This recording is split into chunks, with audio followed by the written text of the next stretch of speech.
Thank you very much. Indeed, it's really humbling. I just want to thank everybody, especially those ones who've been calling. There's been a lot of calls from people who know me, and from all over that I should vie for women rep position. I consider it such an honor, and thank you for having great confidence in me, because it's not something that I just take for granted. I'm truly, truly humbled. As you know, there's been that call, and I think the call became stronger, especially when Mheshimiwa, Madam Rosa Buyu, decided to shift her focus to Kisumu West. It's been there all along. What I want to say is this. I serve in Maendeleo as the chairperson of Maendeleo, which you no doubt aware. It is a equally very honorable position, because I'm able to actually impact on women, speak for them, and address some of the concerns that women have. So it is no mean also achievement for me. I know that in my position as Maendeleo ya Wanawake, our main objective is to empower women politically, economically, and socially, which I believe we do very well.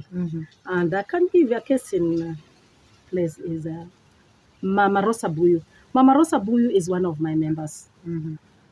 She's a Maendeleo person. Mama Rose Nyamunga is my member, Maendeleo person. Just want to show you how well Maendeleo mentors people, and who is in Maendeleo. At this assembly, I have Karen Muga, I have Karen Nyangoya, all members of Maendeleo. There are women I saw in the papers. There are women who've also expressed interest. We have Dr. Kisia, my member of Maendeleo. I have Grace Akumu, my member of Maendeleo, and I do call them for meetings. I have Atiang. Atiang is my member in Maendeleo, and if you ask them, they will tell you that the members of Maendeleo, with renewed membership, they are members of Maendeleo. So that just shows you what Maendeleo is doing in terms of empowering women. We don't have to sit in the political arena to be able to reach out to the women. So what we are going to do as members of the Maendeleo ya Wanawake, and as me in particular, because that thing was there, I just want to appreciate that indeed it's a privilege even for people to think of you that you can do this. But at the moment, what I want to say is I want to remain in a position where I'm able to support these women, so that they can reach to a level where they can be able to speak for us, to be the voice of the women at the political decision making. And I think that is the best I can do for them right now. I'm soon calling for a serious meeting that will involve the multitude of women, not just Maendeleo Wanawake, so that these women who want to represent the women can come, I can engage them, we can engagement as a team, so that they tell us what they are able to do for us and how best they're going to champion the women's cause, because that is very, very important. If we cannot do it as Maendeleo, there are our tentacles out there, because they are members of Maendeleo, so we can be able to engage them, and they tell us how they are going to champion that. So it's not just a matter of Karen has decided this, she's going to support this person. It is a decision that is made by the whole team, because I'm the mouthpiece of the organization at the county level. And I'll just call them as my members, so that they can tell us how best. And through that, the women will be able to tell us whom we want to support. And it's not just about the women, by the way. Even about the men. We don't want Maendeleo to be used as a tool or a stepping stone into power. And after that, we are kicked out and nobody thinks about us. No, we've changed. This is a new Maendeleo. We'll have to call them.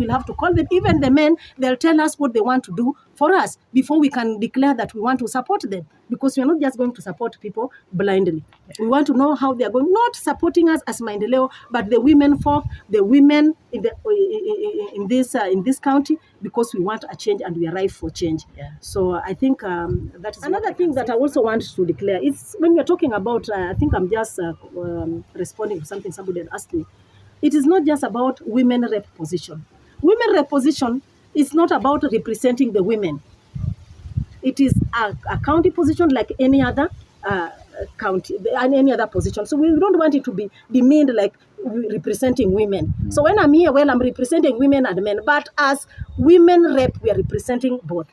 And this one we are going to do. So we are not just going for the women rep only, but even for the other positions, be it MCA, even for the other constituency position, we are going to be, we want to ensure that we get as many women on board as possible, and women who can articulate our issues. Mm-hmm.